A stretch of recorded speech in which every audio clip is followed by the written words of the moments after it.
welcome along to another set of Premier League predictions from the Honest Football Podcast as we're back for matchday 8, the final set before the international break in October, and we'll also, as part of that, have a preview of Luton Town versus Tottenham Hotspur.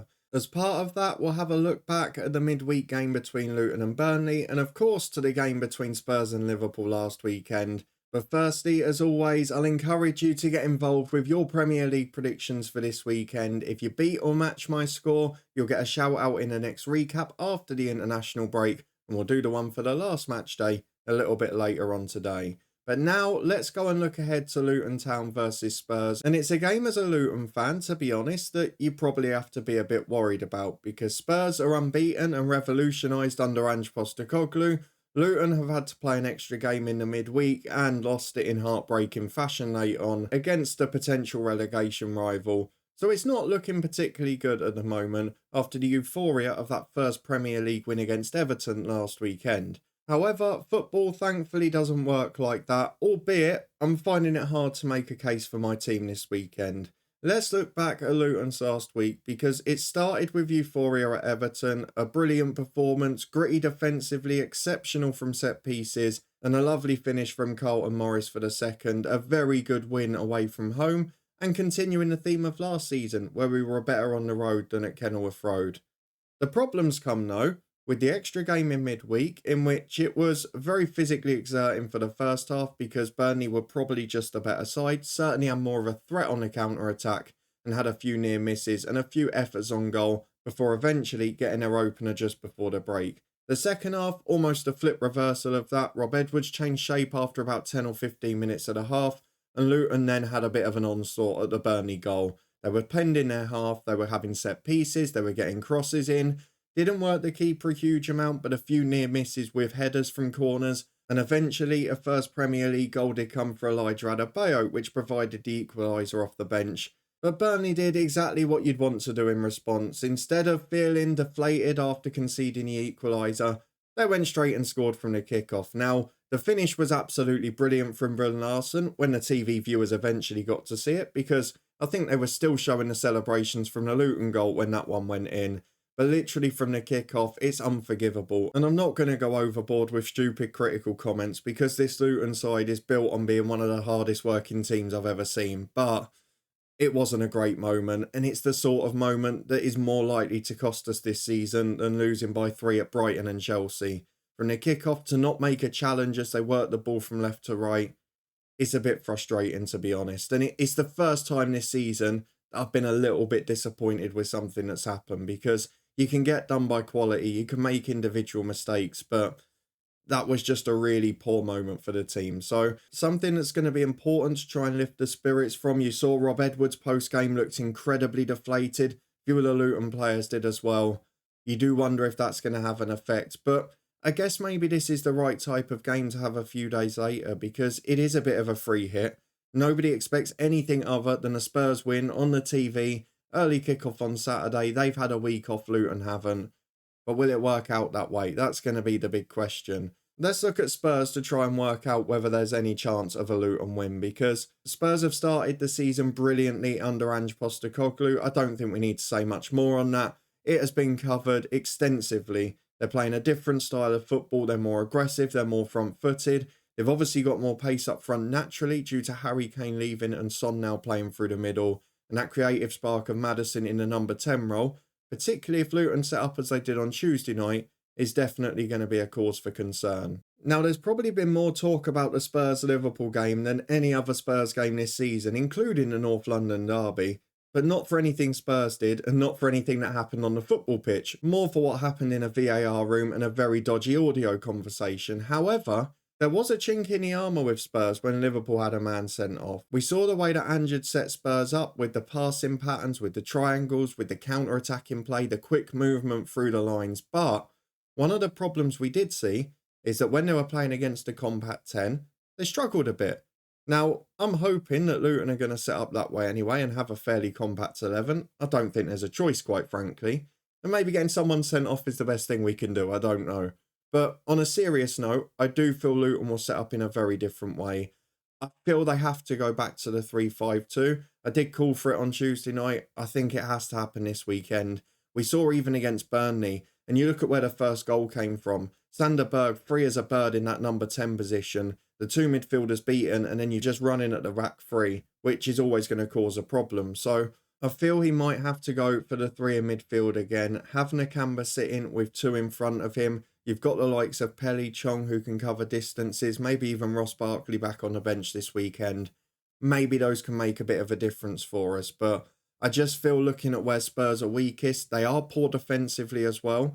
I know they've been better under Ange Postecoglou, but we know that that is probably the biggest weak area of their team. So if we can get two big men up front against them, especially with Adebayo having the confidence of getting a goal now, and then have that extra man in midfield to deal with the offensive threat they've got, I feel that's potentially the way to go for Luton.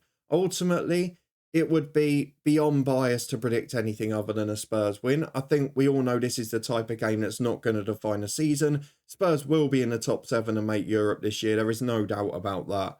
And for Luton Town, it is a case of improving those defensive moments from what we saw earlier in the season against some of the better sides in the league. The likes of West Ham, Brighton and Chelsea, who were able to carve us open. So it is going to be interesting to see how that develops, but I do feel Tottenham are favourites for this. And as much as I really hope I'm wrong, and I hate saying it as a Luton fan, based on what we saw on Tuesday night and the way we let Burnley through, if we do anything like that against Spurs, Maddison, Son, Richarlison, the like will take big advantage. I've got a feeling this game might go fairly similarly to the Brighton one, where it's quite tight for the first 70 or 80 minutes in terms of scoreline, then we chase it late on and maybe concede a couple. So as a result of that, I'm going to go, unfortunately, for Luton Town to lose quite comfortably. Part of me thinks it's going to be 3-1, but then I just feel Rob Edwards will chase the game late on. We've seen that in other games this season, and as a result, I will go for Spurs to get a fourth. I'm going to go for Luton 1, Tottenham 4. I would love to be very, very wrong on this one. So Luton Town, if you want to prove us wrong, then fingers crossed this is the weekend to do it. I have no problem losing the 3 points this week. With that done though, let's go and move on to our predictions for the rest of the Premier League. And as always, we start with a quick recap of what happened last weekend. For matchday 7, there were some real shocks, weren't there? I don't think anyone saw Villa winning by 6-1. Nobody had Luton to win at Everton. Nobody had Palace to win at Manchester United. And certainly no one had Wolves to beat Manchester City. So a lot of shocks, a few obviously big decisions making a difference, particularly in that Spurs-Liverpool game. I managed to pick up 5 points overall with a perfect score for Newcastle v Burnley, but 4 of you managed to beat me down in the comments, and there seemed to be a common theme. On 6 points it was Luke who got the Nottingham Forest score right with 3 other correct outcomes. For Mello it was 8 points, the Forest score correct again, 5 other correct outcomes for you. Mitchell got 8 points and is probably the unluckiest person this weekend. Got a perfect score for West Ham's 2-0 win. But he also predicted 2-2 between Spurs and Liverpool and probably deserved more points than he got. But 8 points for Mitchell as well.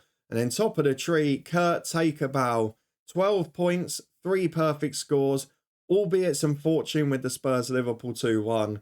But you also got West Ham and Nottingham Forest to win matchday 7 of the Premier League predictions. I also need to give a quick shout out in midweek to both W&G fan and Burnley fan Steve, because you both predicted a 2-1 win to Burnley, so well done to you for the perfect score predictions. Now let's move on to matchday 8 and see what I've gone for this weekend's action. Of course, the opening game is Luton Town versus Tottenham. You know I've gone for a 4-1 away win, and I desperately hope I'm wrong. Otherwise, I've gone relatively close, I've gone relatively tight, and quite low scoring in some of them. Of course, a third of the league have been in European action in midweek. I am recording this on Wednesday, so far only United and Arsenal's games have been played. Both of them went very badly. The other 5 I can't judge them on yet, but I'm trying to make some allowances for it. Didn't work last time out, but we'll have a go again. So for the 3 o'clock kickoffs, I've gone for Burnley 0, Chelsea 1. Chelsea really good on Monday night and a couple of important goals there. As long as Broja and Mudryk pass fitness tests,